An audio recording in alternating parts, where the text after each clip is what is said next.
We will now be continuing on our RRR series, the Romans Revelations on Righteousness.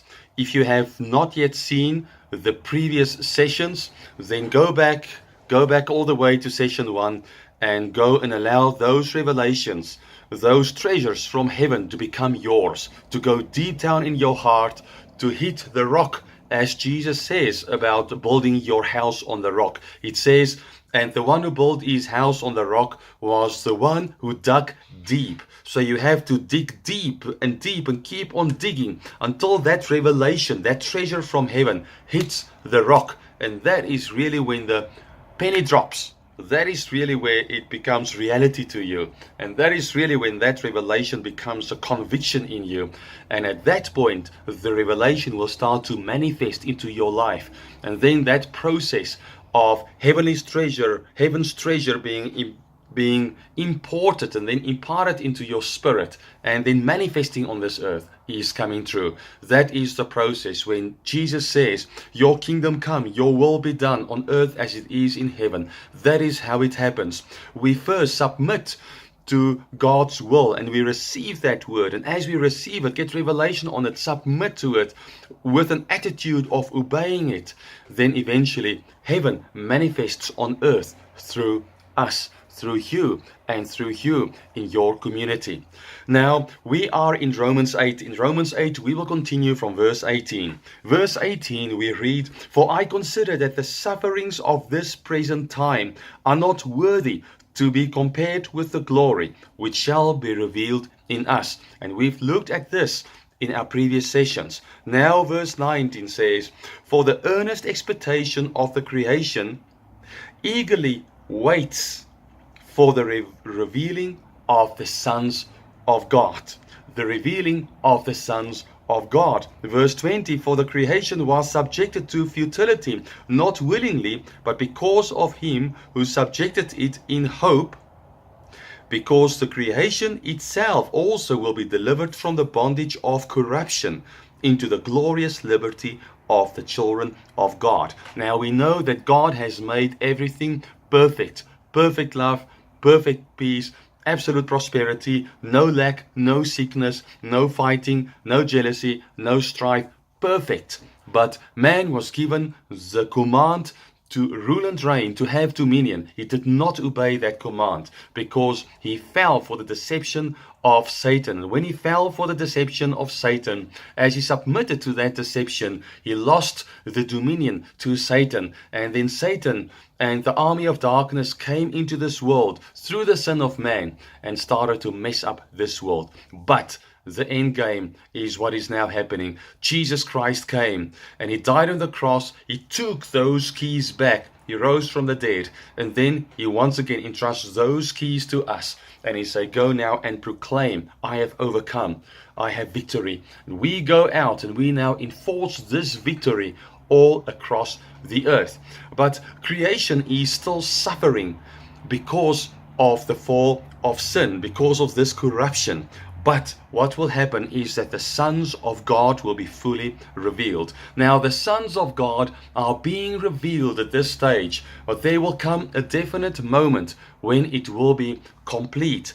And that moment will be the redemption of our bodies, because we know that my spirit is saved. My soul, which is my mind, will, and emotions, are in the process of being saved. My mind is being renewed. My will comes in alignment with the Lord. My emotions are coming into alignment with the Lord. So that is a process of salvation for my soul. And my body will still be saved when I will receive my new, renewed, glorious, perfect body. Right now, the Holy Spirit is quickening our bodies. He's giving strength to our bodies, and God heals our bodies so that we will walk in divine health. Yet we do grow older, yet we do have limitations, yet when you bump your toe against that chair, it really hurts. We get tired, we need to sleep. There are times when we are just, our batteries are flat. There's a time you can just continue working, and even for me, and I've been blessed with so much energy, but I can continue working and working. Usually I work into the evening and sometimes into late night. But there are times when I just suddenly tell my wife, listen, my batteries are flat. And I tell my children, tonight I won't be praying with you for too long. My batteries are just gone. I need to go and rest. So this is still the old body. The new body will never be tired, will be glorious. And that will be the final adoption of us as sons. Verse 19, for the earnest expectation of the creation eagerly waits for the revealing of the sons of God. For the creation was subjected to futility, not willingly, but because of him who subjected it in hope. Because the creation itself also will be delivered from the bondage of corruption into the glorious liberty of the children of God. For we know that the whole creation groans and labors with birth pangs together until now.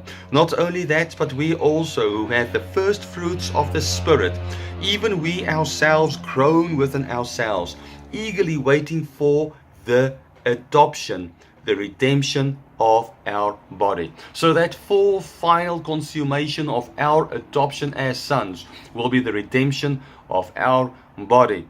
Now we are going to look at that in our next session. But what we need to understand is that our bodies, we are connected to the earth. And when the earth became cursed because of the fall of man, when man became cursed because of the curse coming on man because of sin, the earth was also cursed because part of man comes from the land. And so as we will be redeemed, as we will receive new bodies, so creation will also receive a new body.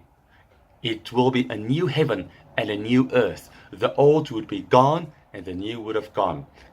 Now, in spirit, already the old is gone, the new has come. In soul, the new is now coming, depending on us how much the old is going out, the Egypt is going out, and how much the promised land, heaven, is coming into us. In terms of our bodies and in terms of creation around us, that is still future. It is ahead of us. But once again, the creation will also be set free together with us. Now here is the thing, in any environment that you are operating in, the more free you are, the more you are already revealing the glory of God, the more free creation will come. When you are free and full of God, you are not going to kill off animals and kick dogs and be bad to the environment, but you will also be more and more good and conducive to the environment.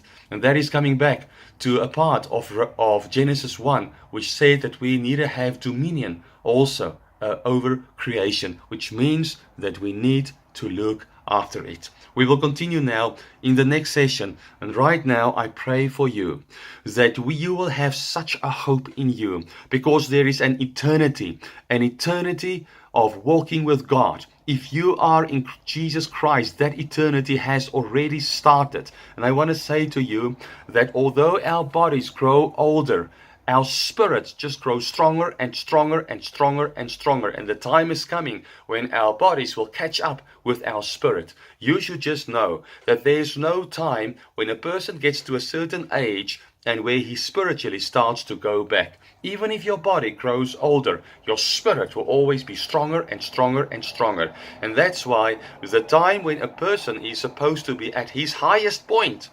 before he dies, before he goes over into the next phase of his life, before he goes to heaven. It should be just before he goes to heaven. So we should go from glory to glory to glory, just walking more with the Lord, revealing more of Jesus, until that day comes when the Lord just takes us and we go home. And then the time comes when we will receive our new bodies, and the earth will receive its new body. It will be a new earth and the new heavens. May the Lord greatly bless you, and stand ready for the next session.